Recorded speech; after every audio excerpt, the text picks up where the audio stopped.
Pada first week tu macam, oi, ini okey ni, okey Boleh begini, boleh begini.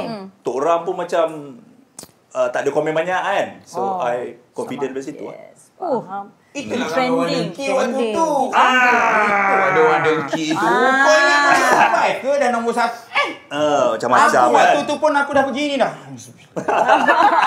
Patutlah ramai sakit bila final Bila letak tu kan, aku dah letak dah payung sebelah tu. Sama. Orang lain guna keris. Aku guna payung. Oh, dia nak besar. Dia nak yang besar saja. So betul lah kejadian-kejadian macam tu memang selalu terjadi lah ya. Yes, tak dinafikan lah. Saya Yelah, pun terpalit juga. Tapi saya tak sempat tanya abang. Abang percaya ke benda tu abang waktu masuk? Well, actually aku tak percaya. Tapi sakit. Tapi sampai sakit kan? Sampai kena. And then diorang ada ambil video, ada something in my dresser. Iya. Yes. Apakah? Boleh cakap ke? Boleh. Dekat show kita boleh.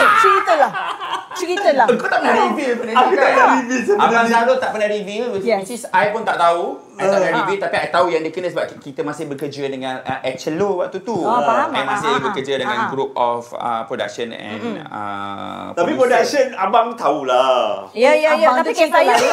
Tapi kat sini. Kes saya ni. Cerita bang. Dia Nampak tak? 1, 2, go. Fuck